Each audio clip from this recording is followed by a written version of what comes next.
Frank was a man who had spent his life building things, his career as a contractor, his reputation as a man of principle, and most importantly, his home. It wasn't just a house to him. It was the place where he had poured his sweat and time, perfecting every corner, every beam, every blade of grass in his own way. He had moved into this neighborhood long before the so-called homeowners association had been established, back when people still valued independence over rigid uniformity. It was a peaceful life, one that he had earned after years of hard work and sacrifice. But peace, as he would soon learn, never lasted when there were people who thrived on control. And no one exemplified that more than Margaret. Margaret had arrived like a storm, sweeping through the community with an iron grip and a forced smile that never quite reached her cold, calculating eyes. She had money, lots of it, the kind of money that made people believe they had the right to dictate how others should live. She had moved into the grandest house on the block, the one with the towering white columns and the manicured hedges cut to razor-sharp precision, and within weeks, she had taken over the HOA. It wasn't enough for Margaret to follow the rules. She wanted to be the rules. And she wasn't interested in suggestions or compromises. No, Margaret believed that obedience was the foundation of a good neighborhood. Everyone was expected to conform. Everyone except Frank. Because Frank was never a part of her HOA, and that, to Margaret, was unacceptable. The first clash. Frank first met Margaret on a crisp autumn morning, just as he was finishing up a few repairs on his deck. He saw her marching up his driveway, clipboard in hand, her expensive heels clicking against the pavement like the ticking of a bomb. She introduced herself with the kind of forced politeness that people use when they're pretending to be friendly, but really just want something from you. "Mr. Collins, I assume?" she asked, her lips curling into a tight, insincere smile. Frank wiped his hands on his worn-out jeans and nodded. Margaret wasted no time getting to the point. "I couldn't help but notice that your home has a few areas that don't quite meet the HOA standards. Your fence, for example, is unpainted, and your truck," she gestured to his old but well-maintained classic Ford parked in the driveway, "is not within the designated parking zones." Frank raised an eyebrow, amused more than anything. "Lady, I don't follow your rules. My house isn't part of your HOA. Margaret's smile faltered for just a second, but she recovered quickly. "Mr. Collins, the HOA exists to maintain the integrity and property values of this community. I'm sure you don't want to be the reason property values drop, do you?" Frank chuckled, shaking his head. "Property values? I built this damn house with my own hands before your little committee even existed. You don't get to tell me what to do with it." Margaret's face hardened, the plastic smile finally fading. "I see," she said, her voice icy. "Well, I'd hate for this to become a problem down the line. Perhaps you'll reconsider joining, for the sake of harmony." Frank's grin widened. "Not in a million years." And with that, Margaret turned on her heel and walked away. But Frank had the distinct feeling that this wasn't over. Harassment begins. At first, it was just letters. Official-looking envelopes, stamped with the HOA's insignia, delivered to his mailbox every few days.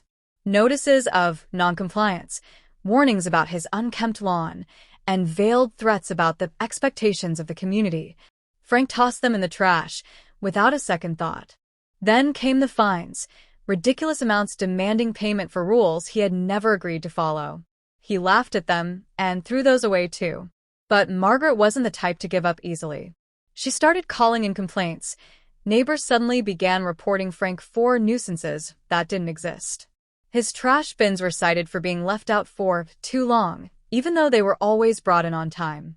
He was accused of having an abandoned vehicle in his driveway, despite the fact that his truck was in perfect condition.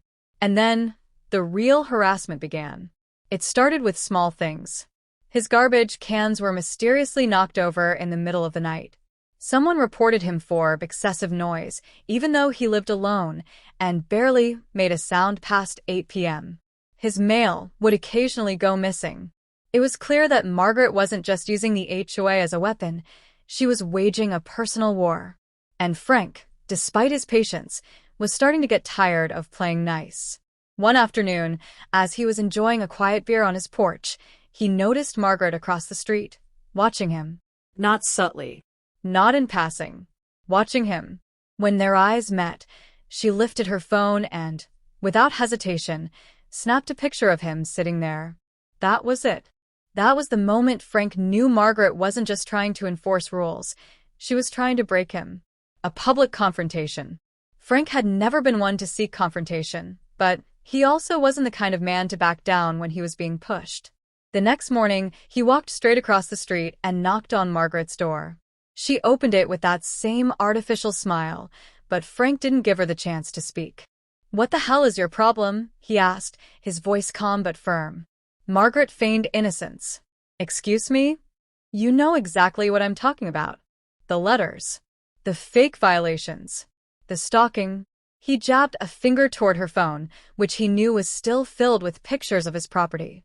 "You're harassing me, and it stops today." Margaret sighed dramatically, as if she were the real victim here. "Mr. Collins, I'm only trying to uphold the standards of this neighborhood. You may not be a member of the HOA, but you do live here. Shouldn't you want the best for the communities?" Frank took a slow breath, reining in the anger bubbling beneath the surface. "Lady, I take care of my property better than half the people on the street. My grass is cut, my house is clean, and my truck is worth more than your car. This ain't about the community. This is about you needing to control people." Margaret's smile wavered. "Well," she said stiffly, "if you're not willing to comply, I suppose we'll have to take official action." Frank smirked. "Try me." He turned and walked away, but he knew, Margaret wasn't done. And sure enough, she would take things to a whole new level. Margaret takes it too far. Frank had expected the fines, the letters, even the gossip. But what he hadn't expected was for Margaret to outright trespass on his property. It happened on a Saturday afternoon. Frank was working on his truck when he heard the unmistakable creak of his front gate. He turned just in time to see Margaret stepping onto his porch, clipboard in hand, acting like she owned the place. "Afternoon, Frank," she said, her tone dripping with forced civility. Frank set his wrench down slowly. "You have about 5 seconds to explain why you're standing on my property before I call the cops." Margaret didn't flinch. "I'm conducting an inspection. Your landscaping is not in compliance, and as HOA president, I have the right to—" Frank cut her off with a bark of laughter. "You don't have the right to squat on my porch, lady. You're trespassing." Margaret's smile faded. "Frank, I don't want to have to escalate this." Frank stepped forward. "Then get off my land before I escalate it for you." Margaret hesitated, then, without missing a beat, pulled out her phone and dialed 911. "Yes, hello," she said, her voice suddenly trembling. "I'd like to report a hostile homeowner who is threatening me." Frank stared at her in disbelief. She was really doing this. And just like that, the battle lines were drawn. But what Margaret didn't know was that Frank had a secret weapon, his security cameras. And this time, she had finally pushed things too far. Frank couldn't believe the audacity. Standing right there on his porch, Margaret held the phone to her ear, her voice suddenly trembling with manufactured fear. "Yes, I'm at 174, Maplewood Lane. I was conducting a routine HOA inspection when the homeowner became hostile. He's raising his voice and I don't feel safe." Frank ran a hand down his face, exhaling sharply. "Are you out of your damn mind?" he muttered, then immediately turned toward the security camera above his porch, giving it a knowing smirk. She had no idea she was being recorded. No idea that every lie she was spewing was going to backfire spectacularly. Margaret turned her back slightly, angling herself as if shielding herself from an imaginary threat. "He's blocking my way. He won't let me leave." Frank scoffed. "Lady, you walked in here. The gate's open. Walk right back out." But she ignored him, nodding along as the dispatcher spoke on the other end of a line. "Yes, officers as soon as possible. I'm very afraid." Frank couldn't help but laugh, loud and full of disbelief. "Afraid? You broke onto my property, Karen, sorry Margaret, and now you're pretending to be the victim? Sweetheart, that's textbook trespassing." Margaret stiffened at his mocking tone, but she held her ground, clutching her clipboard like a shield. But what she didn't realize was that her little game was no longer just between them. Frank casually reached into his pocket, pulled out his phone, and hit record. "Hey, folks," he said, making sure to get Margaret's face in the frame. "This is Margaret, my dear neighbor, calling 911 because I won't let her trespass on my property. She's making up a story about me being aggressive, but as you can see, she's standing comfortably on my porch, completely unharmed, not blocked, and very much in control of this little circus." Margaret's face twitched as she glanced at the camera. "Stop recording me," she snapped. Frank grinned. "Oh no, Margaret. This is evidence." Before she could argue, the distant sound of sirens cut through the tension. The cops were coming, and Margaret, so sure that she was the queen of this neighborhood, had no idea that her kingdom was about to crumble. The police arrival. The police cruiser rolled up slowly, red and blue lights flashing against the pristine suburban homes. Margaret straightened her blouse, smoothing down imaginary wrinkles, her expression shifting into one of distress. Frank had seen enough bad actors in his life to recognize when someone was about to put on a show. The first officer, a broad-shouldered man with a weary look in his eyes, stepped out of the car. His partner, a sharp-eyed woman with a no-nonsense demeanor, followed closely behind. Margaret wasted no time. She rushed toward them, hands clasped together as if she had narrowly escaped death itself. "Officers, thank goodness you're here," she gasped, motioning dramatically toward Frank. "He's been threatening me," raising his voice, "and he won't let me leave." Frank leaned against his porch railing, arms crossed, waiting. The male officer turned to him. "Sir, what's going on here?" Frank gestured toward Margaret. "Well, officer, I'd love to tell you, but why don't we let the footage do the talking?" He held up his phone. "I've been recording everything, and I also have security cameras that caught her trespassing from the moment she stepped onto my property." Margaret's confidence faltered. That's not necessary. The female officer narrowed her eyes. "Ma'am, did you have permission to be on this man's property?" Margaret hesitated, opening her mouth before quickly shutting it again. Frank could almost hear the gears grinding in her head as she tried to come up with a justification. "As the HOA president, I have the right to conduct property inspections." The officer sighed. "That's not how it works. HOA rules don't override property laws." She turned back to Frank. "Do you want to press charges for trespassing?" Frank didn't even hesitate. "Absolutely." Margaret's face drained of color. "Wait, what?" The male officer nodded, pulling out his notepad.